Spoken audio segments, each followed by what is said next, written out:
Welcome everybody, my name is Eltimar and we are going to be beginning a Let's Play of Sunless Sea by Fail Better Games.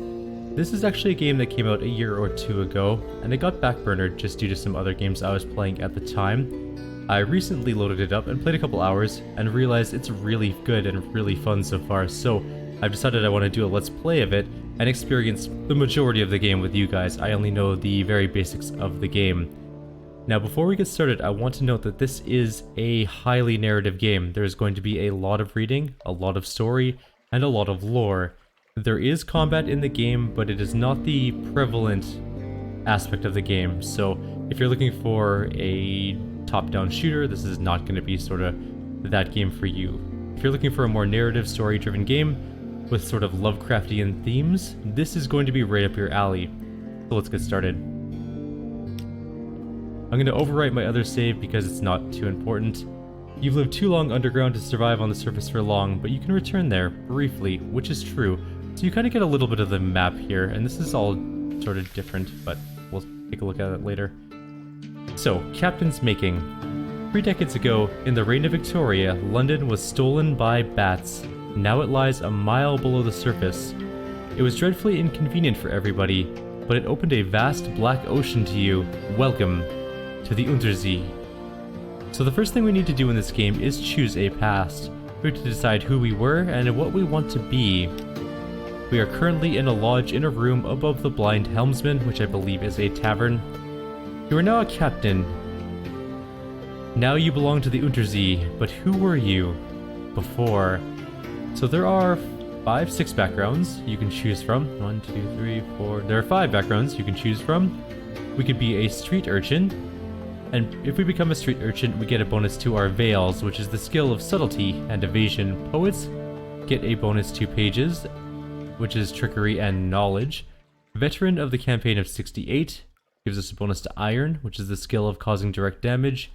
We could be an ordained priest, which will give us a bonus to hearts, the skill of healing and morale. Or we could be a natural philosopher. This will give us a bonus to mirrors, the skill of detection and perception. I already know what I want to be, but I'm going to kind of explain sort of how this game works. So, much like, well, not really like Dungeons & Dragons, but similarly, there are skill checks in the game, and they are based on your abilities, your actual skills. Now, there are 5 skills. There are the iron, the mirrors, veils, pages, and hearts, and each skill check has different requirements and everything like that. That being said, I'm going to be the veteran of the campaign of 68. You fought in the invasion of Hell. London's armies lost. We survived. Your loot and pension have bought you a command. So we're going to go with that. Stern and exacting. They will not trifle with you. You promised a job to your acquaintance, the shady cook. He'll do until you can find someone less disgusting. Talk to him to find out why he went to Z. So we were a wary soldier, and now we're a Z captain. Your A Stranger quality has gone. Welcome to the world. We've gained 20 echoes for a total of 70. Echoes are our money. We've gained 25 iron for our total of 50, as you can see up there. And we now have 1 shady cook who is going to be an officer, actually.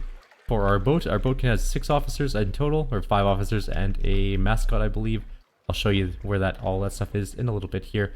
And somebody is looking for passage. So, we can choose an ambition. This is what we need to do to win the game. This is our end goal for the game. Sunless Sea is sort of a roguelike game. Death is permanent. It is always an Iron Man mode, unless you go into the wussy no achievement mode, but we're not going to do that. So we can choose wealth. We want a mansion, servants, fine clothes, family, blah, blah, blah.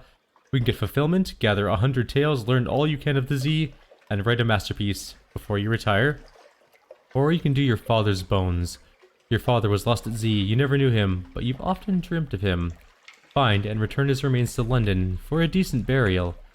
There is one other one, a private kingdom. Establish a colony where you are absolute ruler, a utopia perhaps. Perhaps.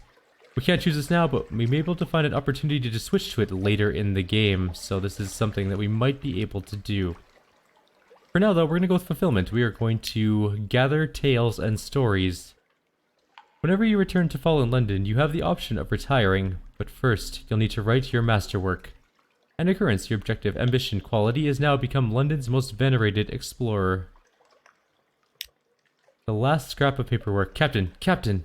An irregularity with the Harbour Master's office. They wish to know what term of address you prefer offshore, or for ashore, sorry. This will determine what people call your captain, but your captain's gender is up to you, so you can be Madame, Sir, Citizen, My Lord, My Lady, or Captain. Captain will do perfectly well, ashore as well as at sea, thank you. And that is what we are going to take. Captain, it is. A last piece of advice. Explore, take chances. This captain will probably die. The Z is hungry, but each captain will pass the lessons on to the next. Which is true, I've lost a couple captains, but I've learned a bit in those deaths. So there are a grand total of, what, 7 times 3? 21 portraits you can choose from, of varying types. Anything from, like, tomb colonists to sort of, like, Sikh, to sort of creepy old man with a hat, to, you know, like a codgery captain, a noble man, or like creepy tentacle hair lady, or like a noble lady, or a really noble lady, or a scholarly lady, or Lex Luthor, or a Big Daddy. We're gonna go with the Big Daddy because I like that one. Alright. Fallen London. Deep, dark, and marvelous. All voyages start here, and this is where successful voyages will end. So the first thing on our list of things to do is to go through our to-dos, sort of these things, which these are your notifications and these are the actual things you interact with, though you can click on these to get to these places. But this is your journal, your book. This is where this is the majority of the stuff in the game is going to happen on this screen. So this is advice for captains. It is the tutorial book. We're just going to sell it. It's worth 50 echoes, which brings our total to 120, which is actually a pretty decent amount for the beginning of the game. Alright, so there are a few things to do here. First, we're going to go to our lodgings.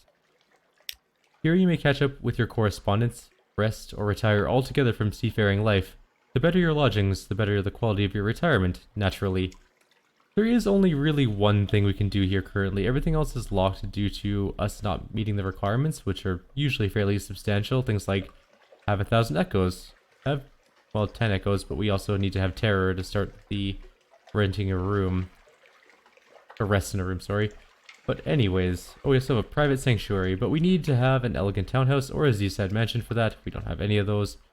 So we're going to read the morning papers. The Unexpurgated Gazette, the magazine formerly known as the London Magazine, the Spiteful Trumpeter, News. The Khanate is threatening war. They always are. London's colonies on the Carnelian coast want independence. They always do. The Under Z, the paper's report, has undergone another alteration. Not yet it hasn't, you'd know. Oh, a promotional coupon from Miss Plenty's Provisioners for a half cask of salt herring. You could use that. So we've actually gained 1 supply. Supplies are our food. We can also trade them for things later on as well, but mostly they are food, and they keep our people fed and not dead. So we're going to go back to the other parts of the city. The second thing we're going to do is check the passenger. So, agree to carry an unsettled salvager to Venderbite. She visits Wolfstack every day in Z-stained rags, begging for passage. No captain will look her in the eye. Let's talk to her. She embraces you. I'd kiss you, but my beloved is prone to jealousy. We were parted, but the ancient captains at Venderbite will know where she is. So she is bound for Venderbite. We are taking her there for free, apparently, because we are good folk. And now we're actually going to go into London. There's 2, 3, 4 things we can do, but most of them we're not going to do because they're not... There's no point to doing them just yet. Like, putting our ship into dry dock is for repairs and stuff like that. There's nothing we need to repair. We're starting fresh. We have a full hull. We can offer passage to a tomb colonist, which we will do. An emigrant will pay you to be taken north to Venderbite, which is good because we're already heading there anyways due to our passenger. Oh. The other thing we can do is we can visit the Admiralty's survey office.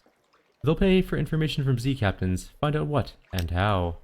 The Admiralty's picket fleets and intelligence networks are long gone. The survey office pays Z captains a small sum for recent information. Visit and investigate ports to gain port reports and trade them in here. The first time you trade in a port report, you'll gain the Admiralty's favor. Let's ask them if there's anything in particular they need. Well, if we can be assured of your discretion, this port, Speak to our agents there and return. We'll see that you're rewarded. Visit the port below and return to London. You can check the details in your journal at any time. Retrieve strategic information from the Iron and Misery Company funging station somewhere not far from home waters. I sort of have an idea where that's going to be. That being said, however, each time you start a new game in Sunless Sea, the map is to some extent randomized. There is some predictability to it. There are some static areas, but all the other parts can move around. So this could be somewhere different than when I first surveyed the game a little bit. We can't speak to the higher authority, aka the Admiral, yet. We need 2 Admiralty favors, and we have 0. So we're not even going to bother trying.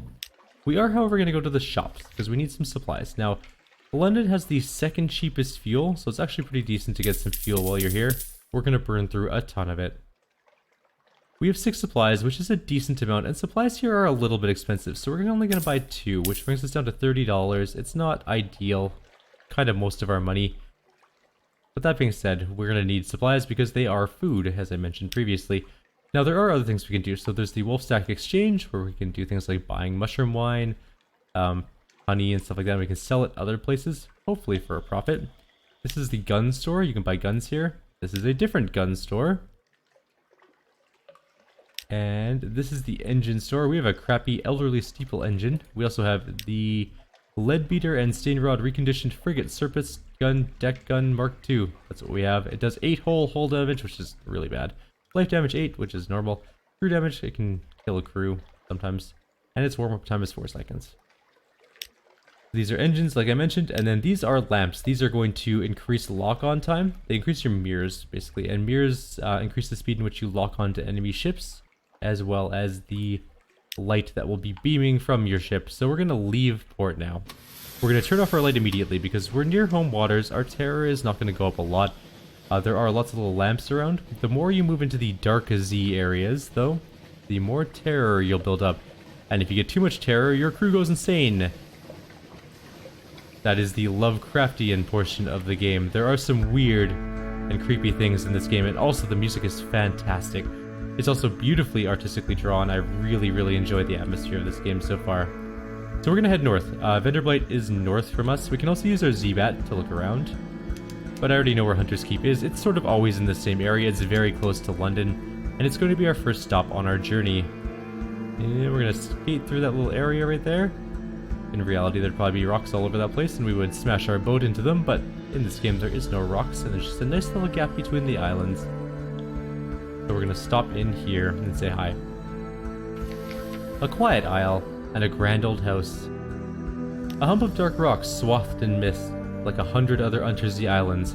But here's a grand house, windows aglow, lawns impossibly green and lush in the false starlight, great gravel paths. You stand on the dock as the sea nudges the ship's sides, an unexpectedly warm breeze carries the faintest trace of lavender.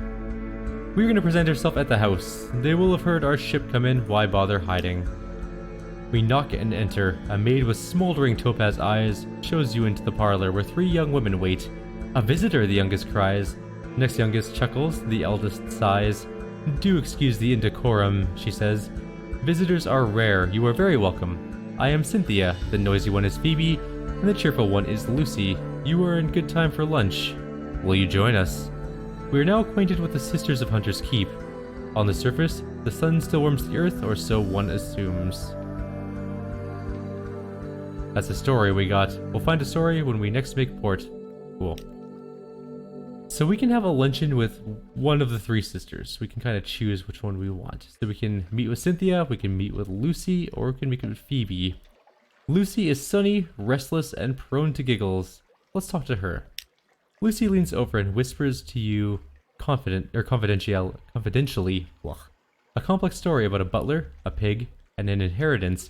You don't follow all the details of the plot, but somehow the pig ends up in an attic and the butler in a vicar's bed. Candles flicker, dishes enter and leave, and the wind butts gently at the window panes. By the time the plum pudding arrives, you're as cheerful as you've been in months. We've lost 1 terror, which we didn't really have all that much terror to start with. We are now acquainted with the Sisters of Hunter's Keep. We gained +1 supplies, we've lost 20 hunger, and we now have the attention, we now have the Gods of the Z Stones attention. stone's attention is very far away, but perhaps it's watching us, which is not exactly ideal. Now, normally you can't talk to the sisters again right away because you had your lunch and that's all you get. But when you have news, you can add another conversation in. So news. Even when the sisters aren't feeling sociable, they can be tempted out of their lair by the smell of news stories. You ask the sulfur-eyed maid to carry a few hints of your news to the sisters. Oddly enough, she comes back with a message that their headaches are cured, and you are invited to lunch. The waves are flecked with light. You no longer have any of this recent news. Let's talk with Cynthia this time. Cynthia grasps your arm and whispers to you. Her eyes are wide and blue. Her hair is wild and tangled. Bats might nest in it. It seems to you that you are sitting on a hillside above a wide blue lake listening to a story of a murder, an axe, a net, blood on scented water. Another chop? Cynthia asks. You barely touched your food. Here, I'll have the maid wrap something up for you. You can't be hungry. It's not safe to be hungry. We now have a tale of terror, and we also got one terror ourselves. She told us a dark story. Our iron remains unchanged, which is unfortunate because sometimes you can get that increased, but oh well. We also gained one supply, and we are acquainted with the Sisters of Hunter's Keep again. An occurrence. The Gods of the Sea salt's attention quality is now exclamation mark. It's watching you, if it even exists. And the last thing we can do here is reconnoiter the island. Plunging cliffs, soft green lawns, a well tucked away in a fold of the grounds. Anything else? The sea's silence. Ships rarely come here, nothing changes, even the weather. But the house is the heart of the isle. The house and the sisters. The Admiralty may be happy to know that nothing's changed, at least. We now have one of this, a port report, Hunter's Keep. And that's going to be it for our first video in this series. In the next video, we're going to head north towards Venderbite, and we will continue on our adventure. I'm not super familiar with how everything in this game works, so if you have any suggestions, I would really appreciate it on this one. This isn't like Neverwinter Nights 2, or any of the other Pathfinder-y Dungeons & Dragons games where I know the rule set fairly well anyways. I know very little about this game, so if I'm making any terrible mistakes, or any suggestions on how to get the most of the game, please let me know below. I would really appreciate it. Take care everyone, and I'll see you next time.